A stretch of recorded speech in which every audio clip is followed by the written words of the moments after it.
what I want to cover today is basically yesterday we started talking about step index logical relations. We added recursive types to the simply typed lambda calculus, and we saw that that led to this sort of circularity, right? When we tried to define the semantics, of recursive types, what values belong to the value interpretation of a recursive type, we ran into this problem that, in the definition, we wanted to use the interpretation of a type that was larger than the type for whose interpretation we were defining.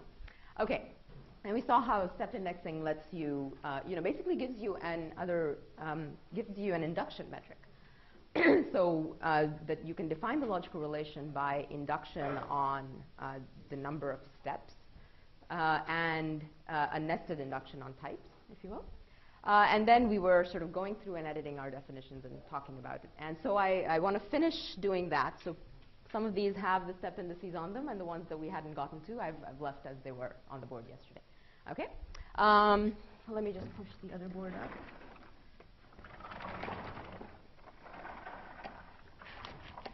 Okay, I have to do both of them.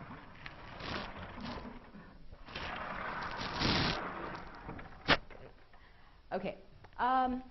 So, all right, let's just, so what I want to do today is I want to finish talking about proving type safety for simply typed lambda calculus with recursive types.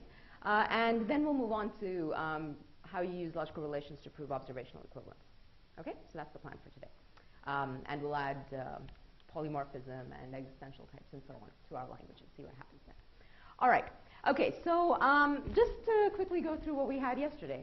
So now we have this notion of, we don't just say that, some values belong to some type. We say some values belong to some type for some number of steps k, right? So that's how we're reading our value interpretation of types now. Okay, so true and false belong to the type bool or behave like they have type bool for any number of steps. There's no constraints. We say that a lambda term behaves like it has type tau1 or tau2 for k steps if at some point in the future, when you have j steps left, someone gives you an argument that is going to be well behaved for j steps, gives you an argument that's going to behave like the argument type for j steps, then you can do the beta reduction, plug the argument into the body of the lambda, and that expression should be well behaved for the remaining number of steps, which is now j, right? So j is where you actually do the application. And we were sort of drawing a timeline for this yesterday. Okay, with recursive types, we want to say that a value fold v belongs to, behaves like it has type mu alpha tau for k steps. If for some j strictly less than k, v behaves like it has the unrolled type. The unfolded type tau with mu alpha tau for alpha. All right? So this is where our step index helps. J is strictly less than k, so the definition is well-founded. All right. And then for expressions, we say that an expression E behaves like it has type tau for k steps. And here, we use the k to constrain how long you can run. So if in some j strictly less than k, you get to an irreducible value, then we want to say that that expression behaves like it has type, like a value of type tau for the remaining number of steps. So you've used up j steps here, and now you have k minus j left. All right? Okay, so let's finish editing our definitions, so to speak. Let's add some step indices here. I've written the definition of the G relation, right? The interpretation of environment slightly differently today. I find this a little bit easier to sort of parse quickly, so I hope you agree. So I've just split it up into, you define G for the empty environment and then you define it inductively. So the interpretation of an empty environment is you just have an empty substitution, right? And if we want to say which substitutions belong to gamma with gamma extended with x colon tau, well, we just have a substitution extended with x maps to v, and little gamma satisfies big gamma, and the v that we've just added better behave like it has type tau. Okay, so let's add some k's here. That's easy. All right. Let's add another k here.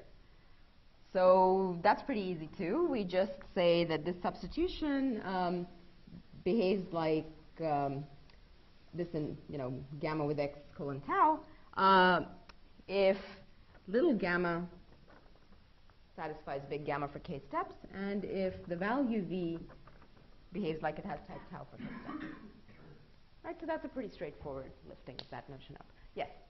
So just to make sure I have the English right, that means each thing in the context we have k steps to differentiate it, not we have k steps to differentiate everything in the context? Yes, for each thing in the context, each thing that you give me, it better be good for k steps. Okay. Not for all of them total. Yes. Okay. So what about our main definition for open terms? So let's just put down how we had this defined yesterday. Yesterday we had this defined as, so this is an open term, so we need a substitution. If you give me a substitution gamma that satisfies big gamma, then I can use that substitution to close off the term, right, gamma e, and that should behave like an expression of type tau. So that's what we had yesterday. Now, where do the k's come in?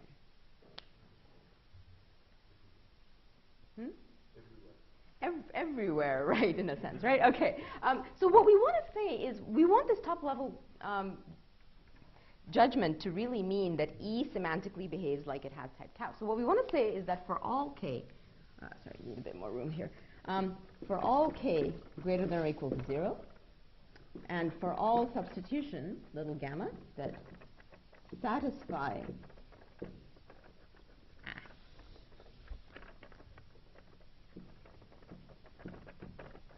that behave like big gamma for that k step. So first we pick an arbitrary k, right? And a substitution that's good for k steps, a substitution that contains values that are all good for k steps.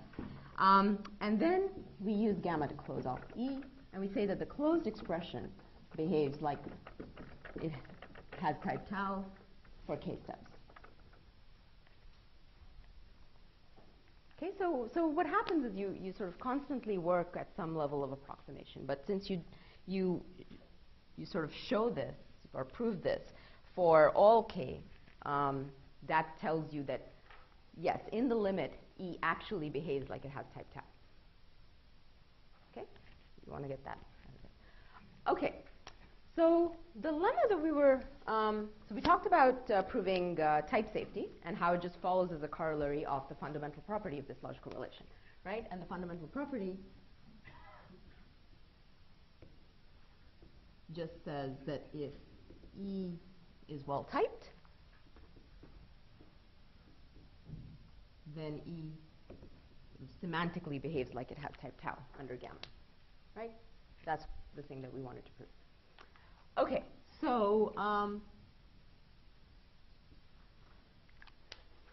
so what I'd like to do next is just go through perhaps one case of that proof, just to give you a flavor of how this works. Actually, no, before I do that, when I stopped yesterday, we were talking about this monotonicity lemma, or this property of types that they have to be downward closed. So the intuition being that if you have a value that behaves like it has type tau for up to k steps, then it better behave like it has type tau for fewer than k steps. Right? That just makes sense given the intuition that we've been using for steps. Okay, so we have this important lemma. We call it monotonicity, or often in papers you'll see it's called types are. Oh, sorry. Thanks.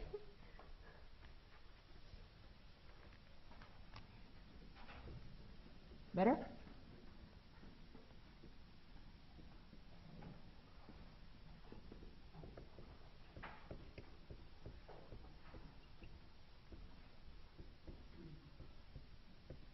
So we want to say the types are downward closed. Okay, so what we want is basically that if you have some V that belongs to tau, for up to k steps, and you have a j less than or equal to k, then v better belong to behave like it had type tau for j steps, right? Okay, there's only one interesting case here. Okay, well, how would we prove this, Lana? By induction on what? Any guesses? On the type tau? Yes, exactly. Okay, so,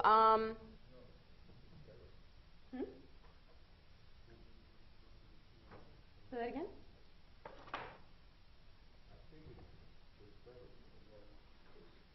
It's just what?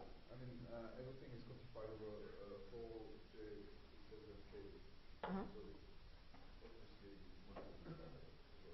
Yes, but there's one particular aspect to this that I wanna discuss, which has to do with the definition that we've used for function types. So okay, give me just a second. All right, so we want to prove this by induction on types. Strictly speaking, we really only want to prove this for closed types, right? I mean, we have type variables in our language. We haven't defined an interpretation for type variables, so it wouldn't even mean anything at that point. And I'll come back to that point later today when we add polymorphism and existential types to our language. Yeah, so we just want to prove this for the closed types in our language. So strictly speaking, we should prove it by induction on k and then nested induction on tau. All right?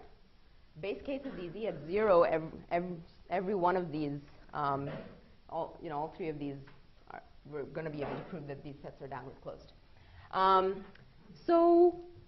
Let's just look at function types, because this is the part that I want to call your attention to. Here we said that, I just sort of used an intuition. I said you have a lambda. And what can you do with a lambda? Well, you can apply it either right now or at some point in the future. And I used that sentence, essentially, to justify my use of, for all j strictly less than k here. What if I had not said for all j less than k? What if I had just said, if you give me a v that's good for k steps, and then I do the substitution, and that expression has to be good for k steps? Does anyone want to argue for that definition, or at least wonders what would go wrong if we had done that? Yes? You see it, or is that the nodding? Oh, you want to see where it goes wrong? Okay, all right. So let's imagine.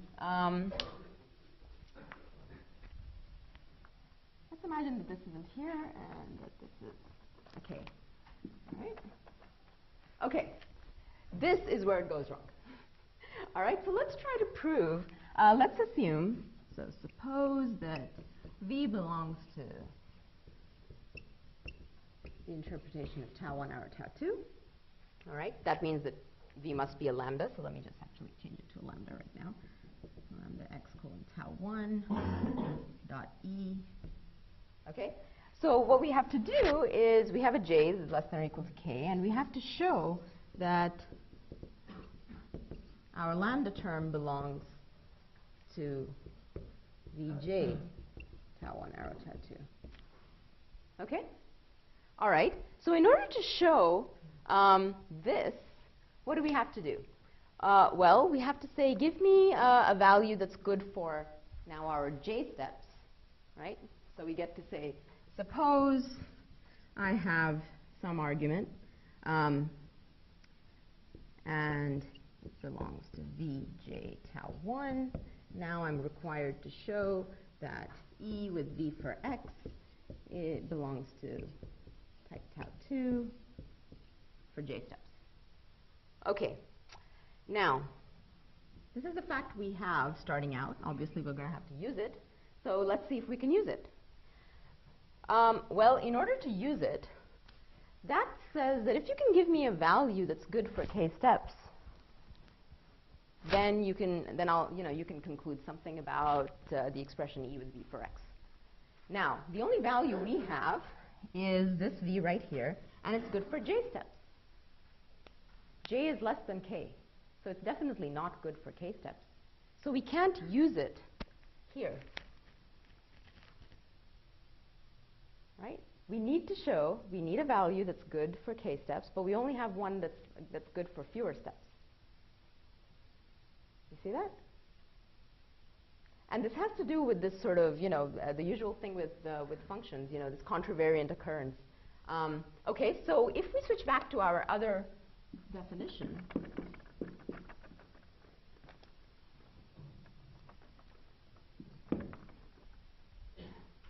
all right, now let's try to do this.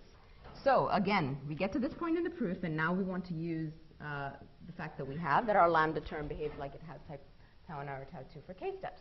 All right, in order to use that, that definition says, give me a value that's good for any j less than k. Okay. Actually, no, I can't say suppose. Sorry. Let's go back and just step through that to do it properly. All right. So this time we have to show that this lambda term is good for j steps. Behaves like it has type tau 1 or tau 2 for j steps. First, we have to say, suppose we have some j prime that's less than j, and suppose that we have a v that behaves like an appropriate argument value for j prime steps. Right? So j prime is less than j, and j is less than or equal to k. With me? Okay. So now we have to show that E with v for x behaves like it has type tau 2 for j prime steps. Just switching things to get to the new, get back to the right definition. Okay. Now, if we want to use this fact, we need to come up with some number smaller than k. Let's use j prime, because j prime is strictly less than j, which is less than or equal to k, right? So j prime is definitely less than k. Okay, so if we instantiate this with j prime here, then we do have a value that's good for j prime steps. So we can satisfy this condition. And therefore, we have that E with v for x is good for j prime steps, which is exactly what we needed to show. Okay? Mysterious board? I need to calibrate. Yes? In order to we could understand that under certain cases, when j is equal to k, then by reflexivity, then if j is less than k, then we don't need to add this function that j is less than. We do. Okay, so let's say we do what you're saying, that you're saying that when j is equal to k, we're done by reflexivity. I completely agree. So we only really have to consider the case where j is strictly less than k. But in that case, if you had the definition that I had a moment ago, right, where I didn't have j less than k here, I was just using k here and here, then you still wouldn't be able to prove it. Yes? So, if we just use this simplification like what you said, that's actually the set we're going to have the set of terms that reduces the value after places. The set of terms. So, by that you mean, yeah, you're trying to sort out what happens with that function space, basically, right? Yeah. That's not quite right what you said, but. But I'm touching a focus like that. Yeah, it's not that. One thing that is a bit off-putting is that we use stepping X to solve foundation problem for the fourth case, and now it's being exposed in the function case as well. So we didn't have any problem of Yes, so that is definitely true, and that is something that happens with stepping X problems. Steps sort of, show up everywhere. And there have been in the past few years trying to hide the steps from you so that you don't really have to work with them. But they give you a really, really nice property. Without step indices, the way you would do a logical relation like this for recursive types phenomenally hard. You basically would have to set up, like Bob Harper and Lars Berkendal had a paper, and then Bob Harper and Carl Crary had a paper in which they tried to do a logical relation for recursive types. And you basically end up using these ideas from denotational semantics, syntactic minimal invariance, which is a notion that Andy Pitts tried to incorporate from denotational semantics. And you basically set up a logical relation that doesn't have these steps everywhere, right? So when you write it down, it doesn't look obviously well-founded. Now, the first thing you have to do before you can do any of your proofs of fundamental property or whatever is you have to show that such a relation exists. And that's a complicated proof. It's a lot of pages and it's non-trivial. So this, the steps, yeah, they show up everywhere. But the basic machinery is really, really simple. Okay? So yeah, it's I think it's a better trade-off. Okay? All right. Okay, so I will. So this part is important. Yes. Yeah, I think this last time, but I forgot the answer. So how come we can't use k-1 there instead of the for all j? Because it seems like we can still prove the In the definition of fold? Yes. Yes, you can absolutely use Okay. k-1 here. Because basically what I haven't gone through the case for recursive types here. But yes, that's where it would come up. You would have to, if you're doing, since we're doing induction on K and then that's induction on tau in order to prove this lemma, things would be fine if you were just, instead of doing this, you were just using this. If people find that easier, I can use that definition. I guess it is a bit more direct. Yes? Do these step-indexed logical relations also work for normalization? Also work to prove normalization. There is a paper by Aquinas, Gabor, and Rob Dawkins, I believe, that uses a nifty little trick to do it. For the longest time, it wasn't really obvious to people how you would do it. It's an interesting paper. It was probably a couple of years ago, 2010. What type of system do they consider? I think they probably have recursive types in there. And, since the headline is sorry? Oh, no, sorry. It's normalization. No, I can't remember exactly what they use. It can't be, might be. Let me look it up. Sorry, I got two things confused in my head in the middle of answering that question. Of course, it's not true. Yes?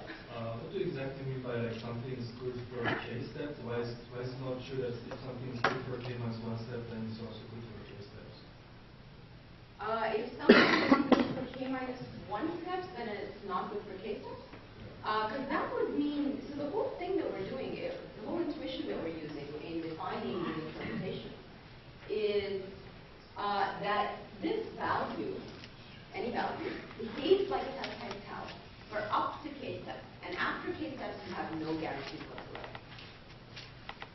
That's how the whole system is essentially set up. So if you do run for more than k steps, you might actually get stuck.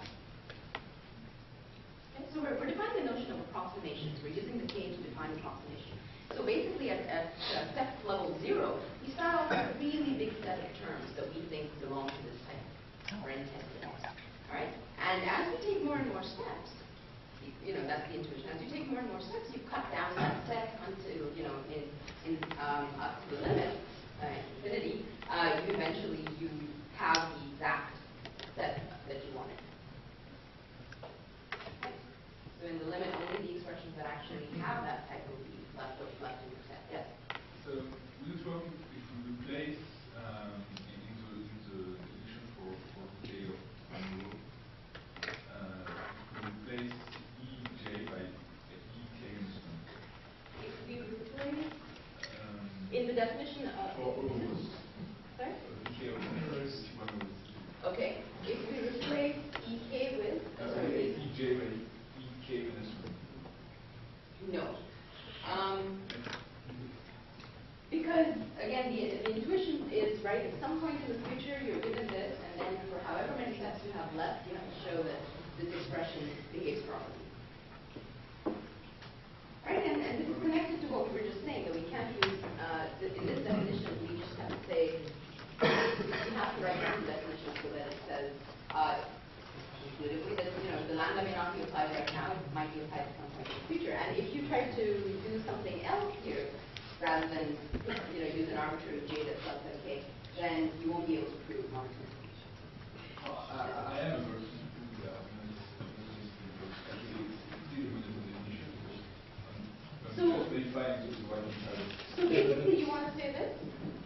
leave everything else as it is?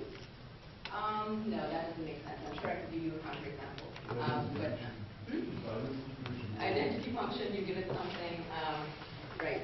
So let's say you have the identity function, and you apply it to a value, and we know that the value is good for, let's say J is 5 and K is 7. All right, we know that the value is good for 5 steps. You do the application, and now you have to show that the value, which is what you get, right, is good for 7 minus 1, which is 6 steps, whatever, right? So you're stuck. Numbers a little further apart. Okay. All right. So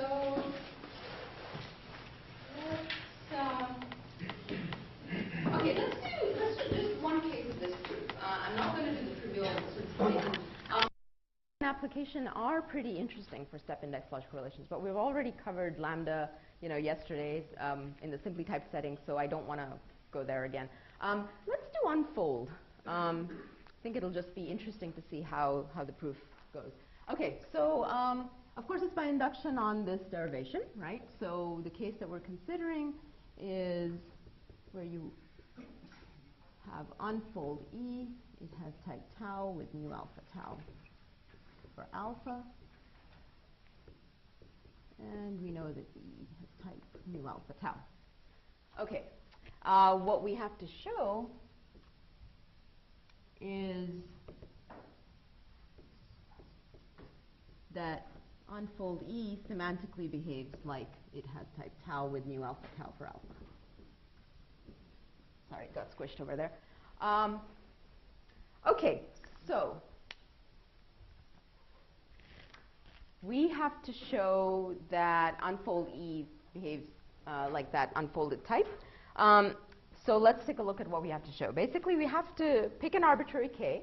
So suppose we're given an arbitrary k and a substitution that's good for k steps.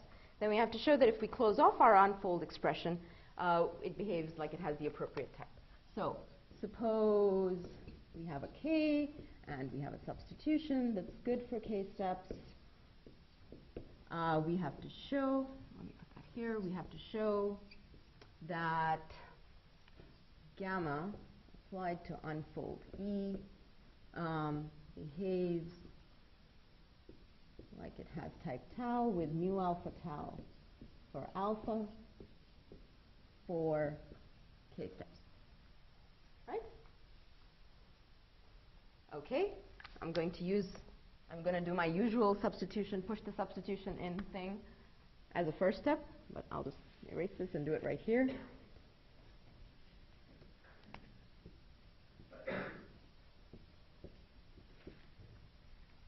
Okay, so that's what we have to show. So, if we have to show that something behaves like an expression, like it belongs to this E relation, basically we get to say, suppose that our unfold term steps to something irreducible in j less than k steps. All right, so suppose that j is less than k, and that unfold gamma E in j steps gets to some E prime, which is irreducible. Now we have to show that this expression E prime that we just got belongs to the value interpretation of this type, the unfolded type, tau with mu alpha tau for alpha. And this has to be for k minus j steps. Okay. Any guesses as to what we should do now?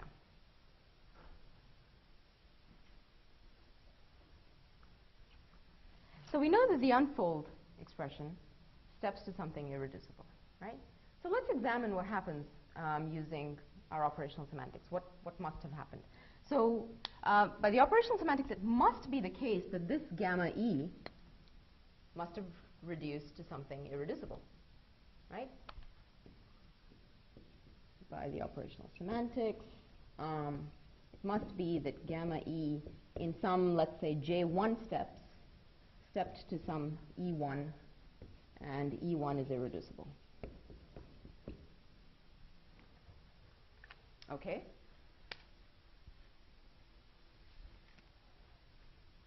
That's just from the operational semantics, right? Okay, so now, since we're talking about the E term, and E appears up here, right, we can use our induction hypothesis. Okay, so let's use our induction hypothesis. What do we know by our induction hypothesis?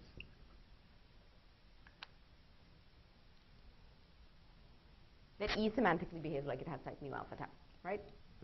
So we know this fact.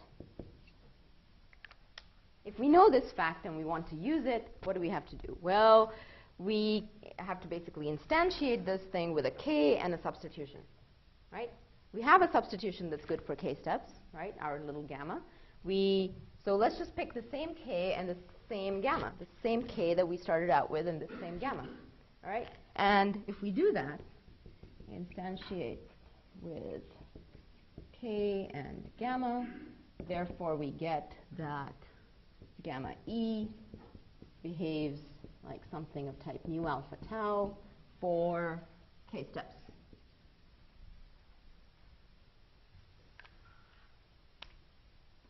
Okay, so this belongs to the E relation for k steps.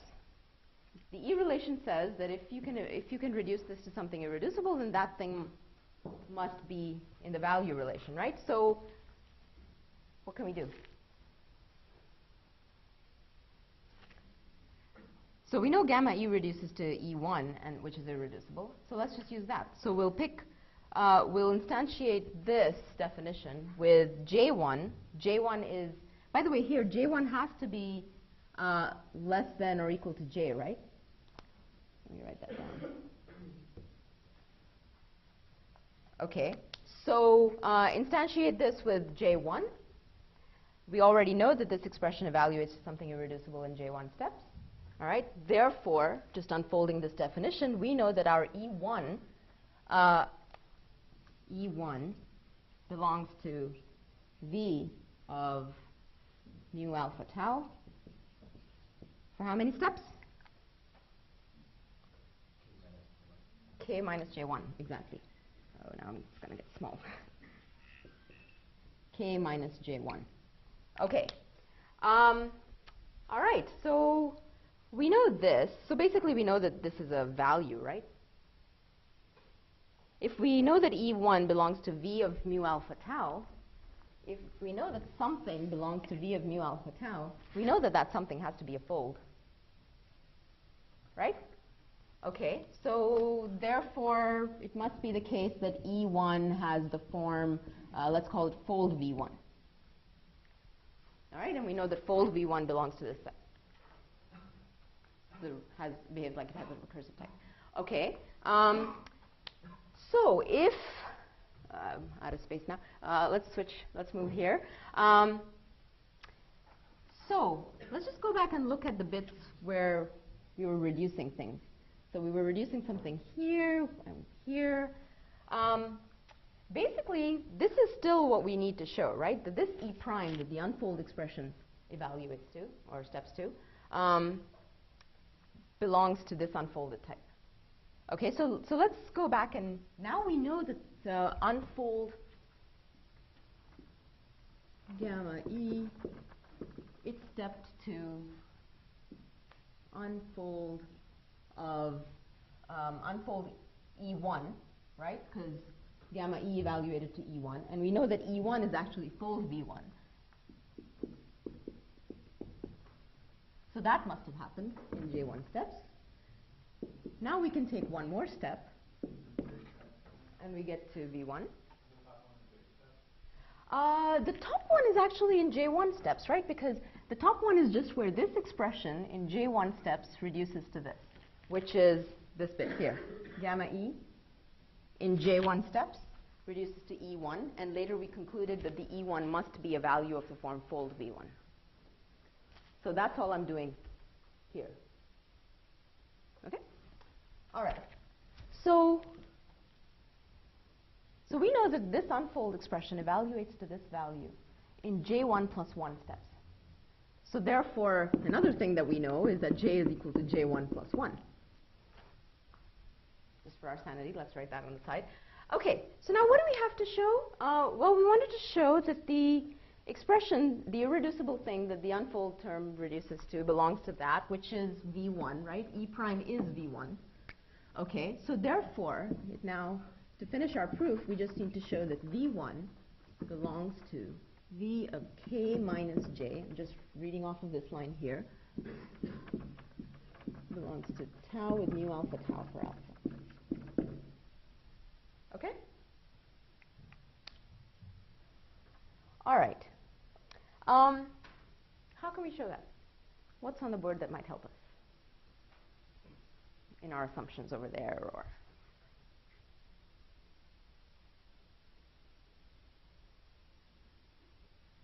We have this fact about V1, sorry, fold V1, right? E1 is now fold V1. It belongs to mu alpha tau.